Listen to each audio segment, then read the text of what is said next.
A Rádio USP apresenta USP Analisa. Meia hora analisando assuntos atuais que envolvem a vida do cidadão e da universidade, sempre com um convidado especial.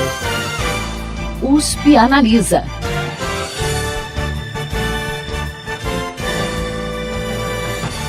A prática de crimes por adolescentes desperta na sociedade um debate que envolve o aumento da maioridade penal e punições exemplares, principalmente em casos de crimes violentos. Mas será que esse é realmente o caminho para solucionar um problema tão grave que afeta milhares de jovens? O USP Analisa de hoje vai debater esse assunto com as professoras do Departamento de Psicologia da Faculdade de Filosofia, Ciências e Letras de Ribeirão Preto da USP, Marina Rezende Bazon e Ruth Estevam. Professoras, boa tarde. Boa tarde. Eu queria começar o nosso programa falando um pouquinho a respeito do Estatuto da Criança e do Adolescente, que foi implantado em 1990. O que ele prevê em termos de ações com adolescentes que praticam algum tipo de crime? Então, o Estatuto, ele prevê uma responsabilização judicial, o que é diferente de uma responsabilização penal ou criminal, na verdade. Então, no sentido, inclusive, assim, de que as sanções que decorrem, então, do julgamento de um adolescente, que cometeu uma infração da lei, essas sanções são coercitivas, elas são obrigatórias, então elas têm algo de, entre aspas, aí punitivo, mas só nesse sentido da obrigatoriedade do cumprimento da medida.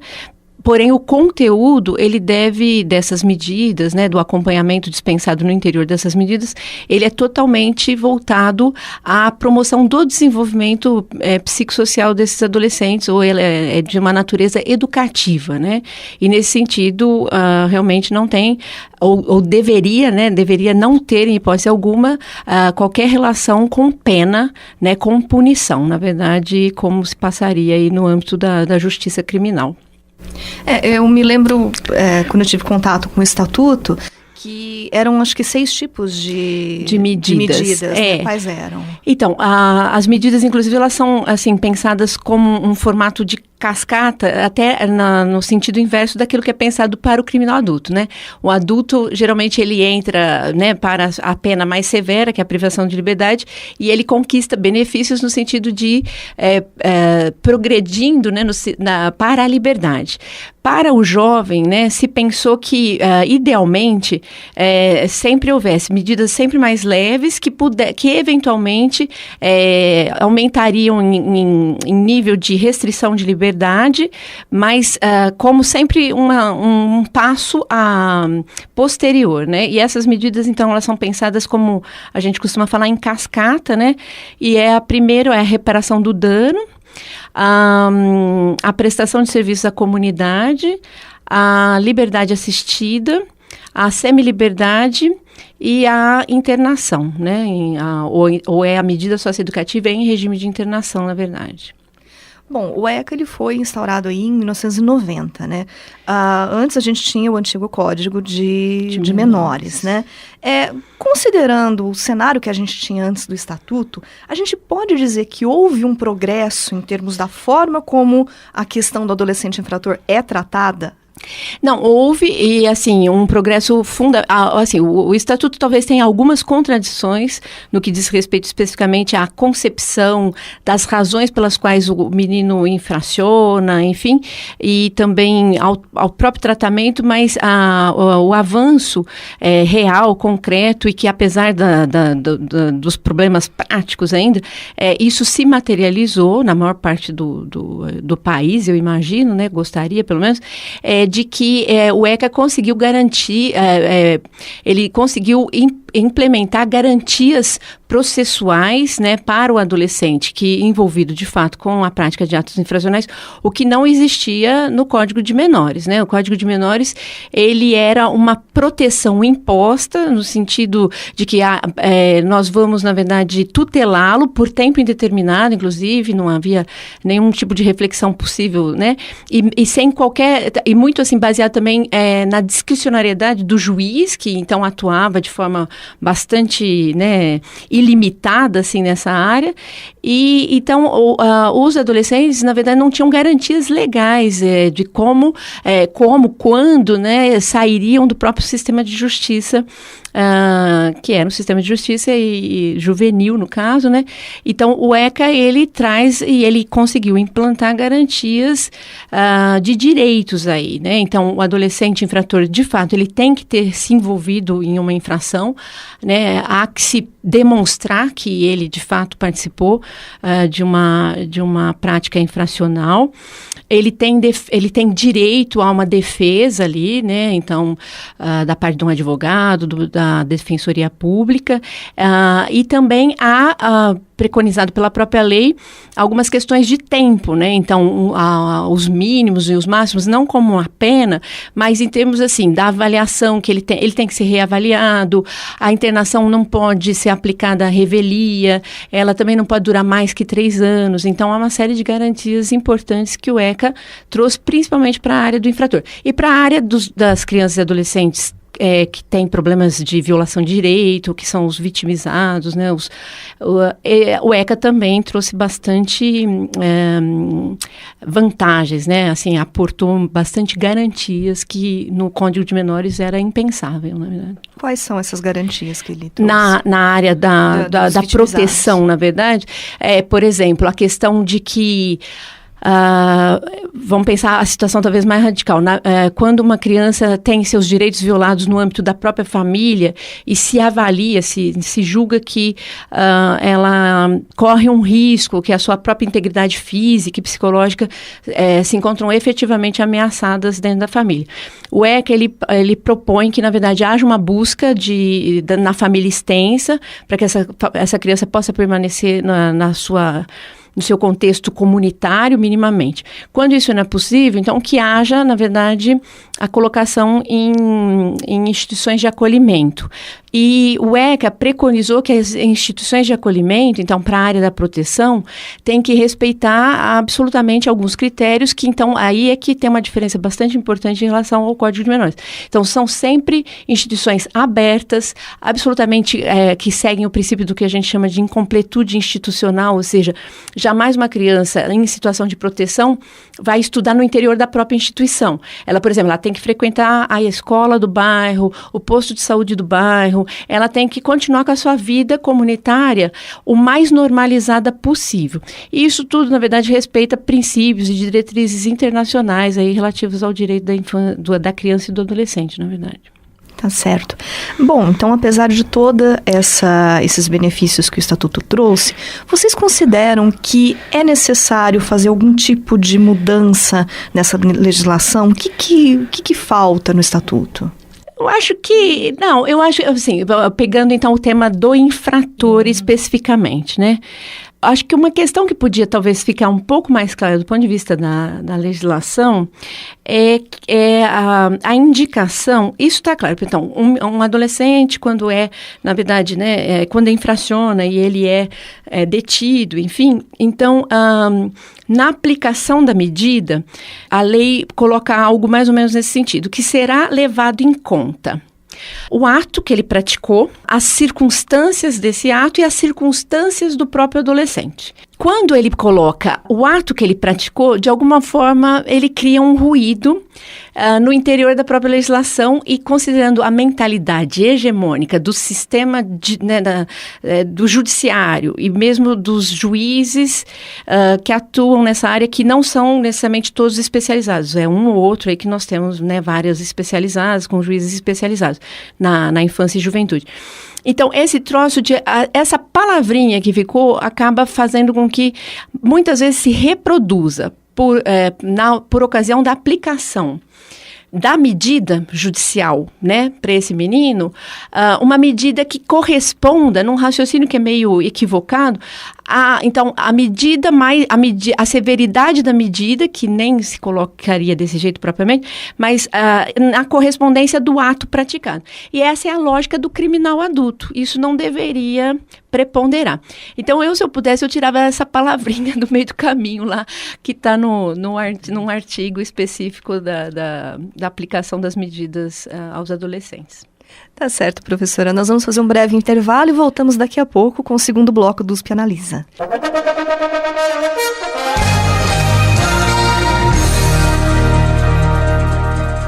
USP Analisa volta já.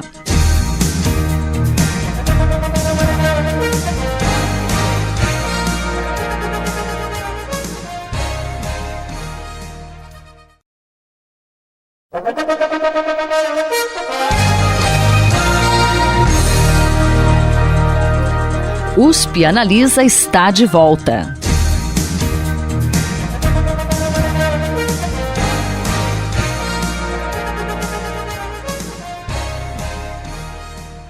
Retomando o USP Analisa de hoje, nós estamos conversando com as professoras do Departamento de Psicologia da Faculdade de Filosofia, Ciências e Letras de Ribeirão Preto da USP, Marina Rezende Bazon e Ruth Estevão. Estamos abordando o tema da delinquência juvenil. A professora Ruth, no final do primeiro bloco, a professora Marina estava comentando, né, os avanços judiciais, né, a respeito do Estatuto da Criança e do Adolescente. Eu queria que a senhora falasse um pouquinho a respeito da parte prática. Em relação à parte de execução dessas medidas, o Estatuto trouxe avanços? Olha, na realidade, o Estatuto trouxe avanços. Só que a prática, quem tem que executar, na realidade, não são os legisladores, é o pessoal do Executivo que tem que realizar essa atenção, esse atendimento ao adolescente e às suas famílias. Nessa parte, eu acho que ainda nós temos um desafio muito grande. Eu penso que em termos de Brasil, porque as práticas que são realizadas no serviço de atendimento ao adolescente infrator, elas são, ao meu ver, bastante precárias ainda. Eu acho que elas não atingiram um ponto de profissionalismo. E eu entendo como profissionalismo a necessidade de ter fundamentada, que essas práticas serem fundamentadas no conhecimento científico e também na formação de pessoal e também na especialização e expertise. Na realidade, para se fazer a intervenção na conduta delituosa é bastante complexo. Então, as formações que são dadas para o pessoal de diferentes áreas no Brasil, os currículos dessas faculdades, tanto da psicologia como do serviço social, pedagogia, ao meu ver, falta um corpo de conhecimento específico que avançou demais desde a década de 80. Então, ao meu ver, falta profissionalismo, falta ter uma profissão, falta também uma outra coisa. Eu acho que os profissionais da prática ainda não se deram conta de que, ao realizarem práticas que não são efetivas, isso daí caracteriza, de certa forma, uma negligência. Aqui os usuários, né, o adolescente e a família, eles têm direito. Então, eu acredito que nós precisamos nos preocupar bastante, quem está na prática, para ter isso. E o Brasil, nós estamos, ao meu ver, em programas no conteúdo e nas práticas de programas que atuam diretamente com o adolescente infrator. Eu acho que são muito precários e muito mal fundamentadas em conhecimentos científicos atualizados. De que forma, então, que a universidade poderia contribuir para melhorar essa parte de execução? Bom, eu acredito que a universidade tem um papel central, uma vez que ela faz pesquisa, então ela experimenta, ela é capaz de analisar com maior detalhes, maior acuidade, problemas, fatores, etc. Então, a produção de pesquisa, eu acho, e o GPDIP, que é o grupo coordenado pela professora Marina Bazon, tem tido já faz desde 2003, né, Marina? Desde 2003 que está funcionando e já produziu um conhecimento bastante, eu acho que já tem uma base bastante firme. Bom, a universidade, ela tem que produzir pesquisa de qualidade, tem que também produzir pesquisas que seja um conhecimento científico atualizado. Não adianta a gente pegar teorias ou referenciais teóricos que comprovadamente, na área da criminologia ou outras áreas, já sabe que já são ultrapassados. Então, não é qualquer produção científica que serve. Nós temos que nos alinhar com conhecimento aí avançado, de primeira linha, que tem muito desde a década de 80. Bom, além disso, nós temos uma parceria com uma organização comunitária, Santo Antônio Maria de Claré, que junto com a universidade, né, com o programa de pós-graduação da psicologia, a pós-graduação em Direito, o Instituto de Estudos Avançados, agora com a OAB também, nós realizamos 2 seminários. Um seminário que é o Seminário Internacional sobre Delinquência Juvenil, que já vai estar na 11ª edição, e o Seminário Internacional sobre Criminologia, que nós vamos fazer agora, no dia 26 de abril, a 2ª edição. E a universidade é a nossa parceira. Na realidade, é um espaço também onde tem possibilitado a divulgação de conhecimento. Outra coisa que nós fazemos também com os pós-graduandos da professora Marina, nós temos a cada 2 meses, junto com a Divisão Regional de Assistência Social do Estado de São Paulo, nós temos um encontro com orientadores de medidas em meio aberto da região de Ribeirão Preto. São 25 cidades, eles participam e uma das partes desse encontro nós colocamos como difusão de conhecimento. Então, os pós-graduandos têm ido lá e apresentado de uma forma mais acessível, numa linguagem mais compreensiva, os resultados e conceitos que a gente acha extremamente importante para ver se essa prática aí consegue se movimentar. Além disso, nós temos um estágio para os alunos, né, da psicologia, que é muito bem articulado. O que eu chamo isso? Nós temos uma metodologia que nós utilizamos e que ela é avaliada na intervenção, e a professora Marina, ela encaminha os estudantes que queiram fazer o estágio profissional, e eles permanecem lá durante vários meses, e a Marina faz a supervisão independente e tal, aqui na universidade. Então, os alunos têm a oportunidade de participar da comunidade de maneira muito próxima, etc. Também o mesmo grupo, né, o grupo de orientadores de medida e alguns estagiários da Marina, eles estão agora começando um curso também na comunidade para o desenvolvimento de habilidades parentais.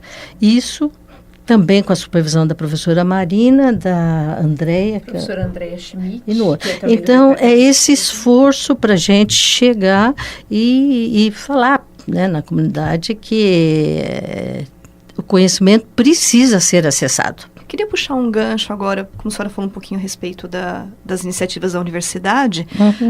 Em 2013, a professora Marina realizou um estudo com a psicóloga Maria Cristina Maruski, que na época, né, era sua orientanda no mestrado. E nessa pesquisa, elas defendiam a necessidade de se levar em conta o engajamento infracional do adolescente, e não apenas o delito em si, que a senhora havia comentado, né, no primeiro bloco, nessa aplicação de medidas socioeducativas, né? E esse estudo de vocês ganhou o prêmio Inovare, né, que é voltado à divulgação de práticas inovadoras na área de justiça. Gostaria depois, no terceiro bloco, a senhora comentasse um pouquinho a respeito desse projeto. Nós vamos encerrar agora o segundo bloco do USP Analisa e daqui a pouco voltamos.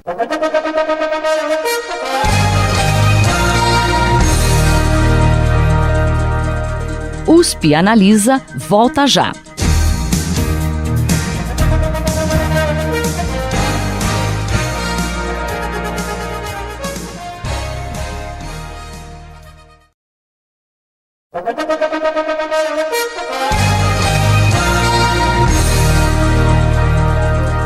USP Analisa está de volta.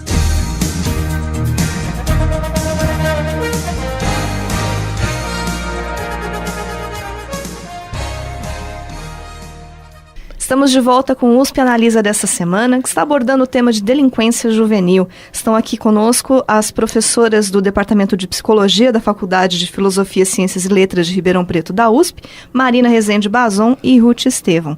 No final do segundo bloco, a gente estava comentando a respeito de um projeto, né, que foi feito aí, foi uma dissertação de mestrado de uma aluna da professora Marina, né, a psicóloga Maria Cristina Marzucchi, que defendia, né, a necessidade de você levar em conta o engajamento infracional do adolescente, né, e não só o delito, para aplicação de medidas socioeducativas.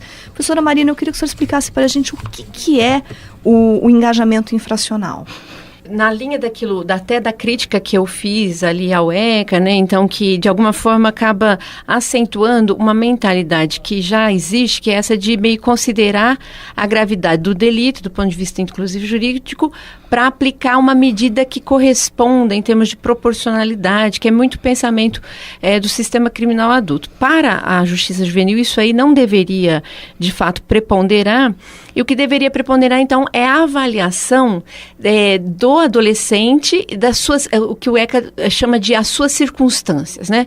A modo como a gente interpreta isso é quem é este adolescente, até em relação ao significado do ato infracional, do ponto de vista da trajetória do desenvolvimento desse menino, né, e do significado desse ato em termos do que ele representa relativamente às suas problemáticas, às suas dificuldades. Nesse sentido, o termo assim, engajamento, ou o conceito engajamento infracional, ele é a medida que a gente pode fazer, inclusive objetivamente, ali, né, de forma, assim, o mais objetivo possível. Obviamente nós estamos na área das ciências humanas e do comportamento, então não tem nada de muito exato em tudo isso, mas que é essa aproximação da avaliação do quanto o comportamento infracional pelo qual o menino está na justiça juvenil, ele é um comportamento que está na linha de um desenvolvimento de uma trajetória delituosa persistente, na verdade. Então, muitas vezes a gente tem 2 meninos no sistema de justiça que foram pegos pela polícia, enfim, representados pelo Ministério Público, exatamente pelo mesmo delito, então, tráfico de entorpecentes, ou então um furto qualificado, enfim. Mas se a gente for olhar esses 2 meninos e olhar, então, o significado desse comportamento para um e para outro, eventualmente a gente vai encontrar diferenças em nível de engajamento. Um engajamento infracional é tanto mais forte ou mais significativo, quanto mais precoce, por exemplo, aquela conduta, ela se iniciou, né, em termos de desenvolvimento humano mesmo. Então, é uma conduta que aparece mais cedo no desenvolvimento. Então, outras condutas infracionais que a gente, então, aborda a partir de uma entrevista específica que se faz, né, que a gente chama de entrevista de delinquência autorrevelada. Tem alguns questionários também nessa mesma direção. Então, quanto mais precoce é o comportamento na trajetória, quanto mais, na verdade, esse menino também, ele já fez delitos de natureza diversas, como se ele estivesse experimentando delitos diversificados, a frequência também desses delitos, algum indicador que não é, assim, esse é talvez um dado mais secundário, mas, por exemplo, algum indicador de escalada em termos de agravamento e tal. Então, mais a gente sabe que aquele delito pelo qual ele está na justiça, ele reflete uma trajetória de desenvolvimento desta problemática. Esse menino precisa de uma resposta que vem na forma de uma medida judicial, que é coercitiva, até porque se a gente perguntasse se ele quer o acompanhamento, ele certamente diria para a gente que não quer, né? Então, ela é coercitiva e ele precisa desse acompanhamento de fato. Muitas vezes você tem um menino com o mesmo delito e que você, na verdade, consegue, a partir então dessas informações que são levantadas de forma sistemática, você percebe que aquele delito é um delito muito isolado, na verdade, e com determinantes muito circunstanciais, e que tem muito mais a ver com testes de limites que os adolescentes fazem, ou que uma grande maioria dos adolescentes em alguma medida faz, né? As pesquisas internacionais e as nossas aqui no Brasil mesmo, elas demonstram claramente que a maioria dos adolescentes, em algum momento da adolescência, eles se envolvem em algumas atividades que representam violação da lei. A maioria desses meninos não é pega pela polícia, ainda bem, né? E também eles não vão repetir esses comportamentos, na verdade, porque isso tem mais a ver com esses testes de limites. Mas muitas vezes na justiça juvenil você tem exatamente esses dois perfis de meninos e a resposta não pode ser igual, né? Até porque a resposta, conforme o próprio princípio inerente à lei, é uma resposta baseada na proteção integral, na promoção do desenvolvimento desses meninos.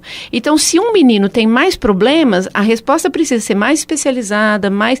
Para o outro, se ele não tem um grande problema e aquele comportamento de fato representa só assim, um fenômeno muito próprio da adolescência, esse menino, idealmente, inclusive, ele deveria sair mais rápido do sistema de justiça juvenil, até para não ter nenhum tipo de prejuízo que, eventualmente, estigmas, né, de pegou uma medida, passou pelo juiz, esses estigmas, às vezes, são nocivos a meninos que não precisam daquele tipo de acompanhamento. A gente pode dizer, então, que o engajamento infracional, vamos dizer assim, ou muito baixo, ou zero praticamente, Sim, ele passa por políticas públicas de prevenção à delinquência juvenil. A gente tem esse tipo de políticas públicas no Brasil? Como que está essa situação? Não, eu acredito que nós temos, nós temos no estado de São Paulo e no Brasil, na realidade, diversos programas que são preventivos. Por exemplo, nós temos programas na Secretaria Municipal, né, porque ele se concretiza no município, de educação. Por exemplo, a nova Mais Educação. Nova Mais Educação, que é um programa de extensão, de manter maior número de horas o aluno na escola, onde exatamente a clientela que a gente trabalha e de onde sai a maioria dos adolescentes que nós atendemos tem prioridade. Depois, no esporte também tem o segundo tempo, que também deveria pegar aí.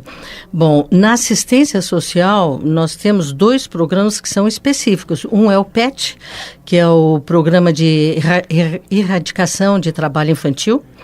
Tem um outro que é o Fortalecimento de Vínculos Familiares.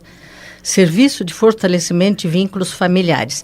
Esses programas, eles são voltados exatamente para as famílias que têm problemas. Então, o grande problema é realmente a qualidade. Nós sempre chegamos no ponto de se a qualidade, ao meu ver, ela não pode ser boa, porque primeiro tem um problema de número de funcionários, tudo aquilo, e principalmente devido à qualidade das informações que eles têm, de conhecimento que eles têm, que, ao meu ver, não são conhecimentos específicos para atenderem exatamente esse objetivo que a professora Marina falou, que é quais são as necessidades do adolescente e da família. Então, embora essas políticas... Do ponto de vista de desenvolvimento, não é só a casa, o salário, o trabalho, mas do ponto de vista do desenvolvimento humano, quais necessidades esse menino tem naquela hora. Então, embora essas políticas existam, elas não estão sendo tão eficazes quanto deveriam. Então, é difícil generalizar e eu não conheço nenhuma avaliação nesse sentido. Agora, em relação ao segmento que eu trabalho, e na realidade que eu trabalho aqui em Ribeirão Preto, são muito difíceis. Muito difíceis da gente, nós mesmos, como programa, de acessar e de ter os atendimentos para a nossa clientela. Os nossos usuários são muito rejeitados também. São famílias multiproblemáticas e que têm muitos problemas também com os serviços que devem executar as políticas públicas. Tá certo, professor. Infelizmente, nosso tempo acabou. O USP Analisa de hoje fica por aqui. Eu gostaria de agradecer a presença das professoras do Departamento de Psicologia da Faculdade de Filosofia, Ciências e Letras de Ribeirão Preto da USP, Marina Rezende Bazon e Ruth Estevão. Professoras, muito obrigada pela presença. Nós encerramos o USP Analisa de hoje e voltamos na próxima semana. Você ouviu USP Analisa, um programa da Rádio USP Ribeirão em parceria com o IEA, Instituto de Estudos Avançados, Polo Ribeirão Preto. Produção do Serviço de Comunicação Social da USP e do IEA. Coordenação, Rosimeire Talamone. Apresentação, Thaís Cardoso.